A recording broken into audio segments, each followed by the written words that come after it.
So recently, there was a whole Troy Ave shooting situation. Yes. You went on Twitter and you made some comments about it that a lot of people were upset about. Oh, they were furious at me. So, first of all, what exactly were the comments? I started, I would say arguably quite loose. My comments were quite loose. I basically said, I was referencing, I don't know the exact tweet, but essentially I said, this person, there was a shooting here or whatever. Maybe you have it up. I don't know exactly. What is it? I said essentially, we could look it up, but essentially this doesn't happen at jazz shows. It doesn't happen at R&B shows. It doesn't happen at EDM shows. This is a rap thing. And people get killed at other shows. People get killed at other shows. And they has happened. I grew up in New York in the 90s, bro. The Tunnel was getting shot up every week. The Tunnel's a very classic hip-hop club. Jimmy's in the Bronx was getting shot up every single week.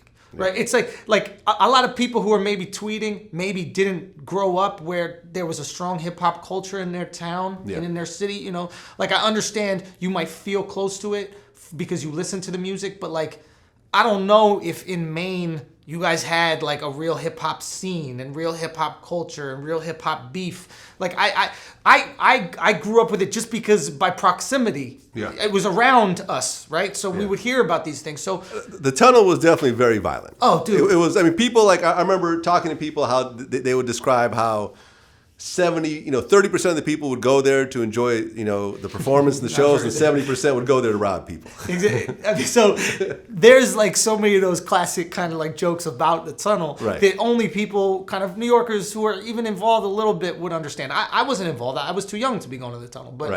But this is, what you would hear, right? So it's not even like an argument. Do you know what I mean? Like clearly, so basically what they thought I was saying is that Twitter thought I was saying is that rap music causes these things, which no, it does not cause these things. There's no one sole cause for violence. I mean, immediately after I tweeted that, everybody started tweeting about, but what about these people that die at EDM festivals? But what about these people that died at Kenny Chesney concert? But what about these people that die over here? And my response to that is, you're sounding very all lives matter. Because when I went on Fox News, and when I went on MTV, when I went on Brilliant Idiots podcast, went on all my platforms, and we're talking about the importance of Black Lives Matter, I said, listen, there are many different types of cancers. But when we're raising money for leukemia, you'd be an asshole if you came over and said, hey, what about breast cancer? Yeah. We need money too. Yes, you do need money too. But right now, we're focusing on leukemia and how we can help better that situation. And I went on, I'm the only person who went on Fox News and said that. Right? Mm-hmm. So that's me in support of Black Lives Matter. So when this happens, and I hear people who got Black Lives Matter in their Twitter description coming at me, what about Kenny Chesney? What about all these other murders? What about all this? And I'm like, yeah, people do get murdered. That happens in the world. But right now, there is a clear influence in gangster rap that is, I think, amongst more impressionable minds, influencing them to make some questionable decisions. I don't think that music can make you do anything, but I think some people are more impressionable than others, and they can be influenced by their idols. I mean, you're telling me that rappers and gangster rappers, I want to point that out. That's another thing that I was a little bit loose on in the beginning. I should have specifically said gangster. I'm not talking about Cole. I'm not talking about Kendrick. I'm not talking about Chance. I'm not talking about Ye. You know what I mean? Right. We're talking about the guys who are promoting killing, promoting murder, promoting drug dealing, promoting gangster life. Okay. Under the guise of, this is my story, when half of them are lying about their story anyway. Okay, well, this was a T.I. concert. Sure. And T.I. is a rapper that definitely talks about that type of stuff. Sure. He's a trap. Sure. You could classify his stuff as trap. Okay. Troy Ave, same thing. Mm-hmm. Definitely is a gangster rapper. Sure. But these are the actual rappers that are doing it. It's not the fans. Sure. So how does what you're saying relate to this particular situation? In terms of what? I guess I'm just trying to understand why exactly you would say what you said based on this particular situation where someone got killed, 3 other people got shot, et cetera, et cetera. Yeah, 3 other people got shot. I think that we have to be responsible. I think we have to take responsibility as influencers, right? Like when we... if Trump is at a rally and saying, if somebody's bothering us, I've come from a time where you could punch him in the face. Yeah. We say that could incite violence, right? That's fucked up. He shouldn't do that. That could incite violence. But when a rapper who's way more influential says, look, if someone talks shit to you, put a gun in his mouth and shoot him. Wait, a rapper is more influential than Trump? Way more to what? How many kids you know that are doing shit because of Trump? I never did nothing because of a politician. I mean, you actually see more violence at Trump rallies than you do at most rap concerts. Define violence. People get attacked at Trump rallies. I think what you're talking about is protest. And well, no, like people like you've seen like black people get punched by like Trump supporters and stuff like that. You've been seeing this and whole vice time. versa. But I think what the common denominator here is not a rally for Trump, right? The common denominator is a protest, right? So if you want to compare protests to protests, I don't know how much violence would be there. But if you just want to talk about a rally that's only a Trump supporters or only Hillary supporters or only Bernie supporters, they're there. There's nobody protesting that. I doubt there would be that much fight. Fair enough. So that's the important thing about framing. Right now with media, we can frame things like that to make it seem like this is the catalyst for the violence, when in reality it's just difference of opinion. I think difference of opinion a lot of times causes fights. Okay. My point is, I feel like you shouldn't stop. In no way should we stop gangster rap. I love gangster rap. That's the only rap I listen to. I don't listen to the preachy stuff. I'll be honest. I mean, I know Kendrick's a great rapper and Cole's. These guys are great rappers and all this. I don't listen to it. Okay. I listen to the gangster shit. I'm drawn to violence. As a human being, we're drawn to violence.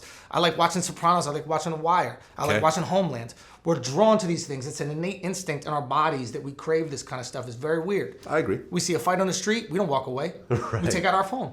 Yeah. Right? That's our national instinct. But I also understand is when you get to a certain level, when you're famous, and you get to a certain level where you're an influencer to impressionable minds, you and I might not be that impressionable, but there might be some kids that are impressionable. We have to understand that we have somewhat responsibility in influencing how they might act. Right. While I feel like the streets and the culture of the streets has definitely created gangster rap, right? Mm-hmm. And you could absolutely, without a doubt, systemic oppression and racism in these areas have created the environment that produced gangster rap. I also think what we're seeing now is gangster rap influencing the way that things happen on the streets, in the streets level. I agree. So all I'm saying is that, which I think is undeniable, there is a negative influence with gangster rap. You know, I remember I interviewed Alonzo. Like, did you ever see the NWA movie? Yeah. You know, the guy who ran the World Class Wrecking Crew? Remember the group that Dr. Dre and Yellow was part of before they joined NWA? Okay. The guy that was like with the shiny suits and all that stuff? Yeah. Right. And Dr. Dre and Yellow were part of the World Class Wrecking Crew, which was kind of more of an R&B type group. Sure. He signed Ice Cube when Ice Cube was like 14 years old, et cetera, et cetera. So I asked him about, NWA was influenced by gang lifestyle in LA.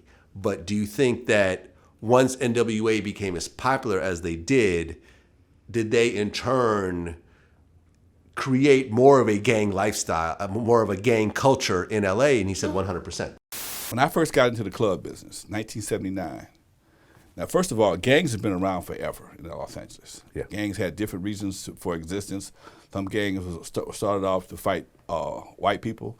Some gangs were designed to fight the police in the community, because what we're experiencing right now is nothing new. It's just being televised more. So the ratio of gangbangers to civilians was minuscule in the early 70s and early 80s, late 70s, early 80s, okay? Right after NWA, now I've been in the club business all this time, and I stopped making records. Went back to my second career, which is nightclub owner. What happened was NWA and gangster rap made gangster lifestyle cool. So the ratio started to change.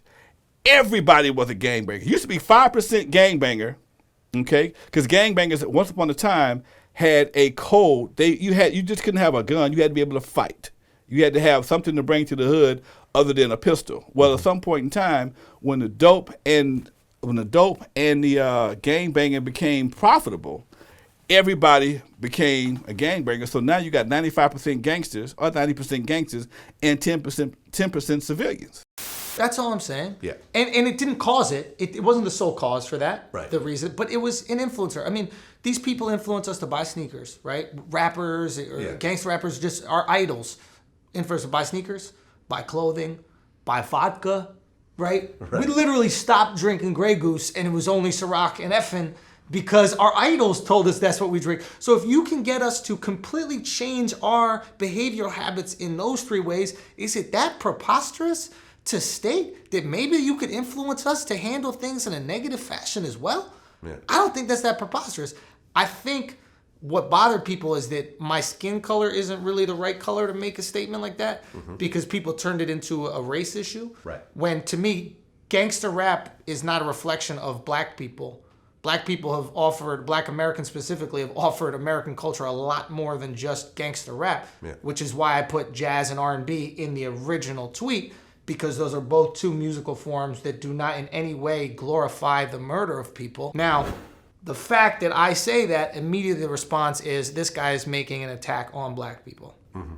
Not at all. Eminem's lyrics are just as negative as any rapper in the game. Right. Without a doubt. Yeah. So for me, gangster rap represents gangster rap. It doesn't represent any notion of a race. It represents only the people that are going to do that. I wish from the beginning I had said gangster rap and not rap, because it seems like a little bit more of an attack on the umbrella that is rap. And there's a lot of, there's Christian rap. There's a lot of positive rap out there. And and to be honest, a lot of the newer guys right now that are the most popular aren't even doing that gun talk. Yeah.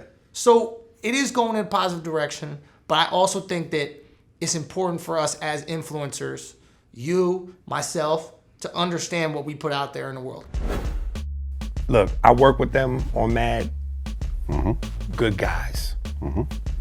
Good heart. Good guys. Give you the shirt off their back.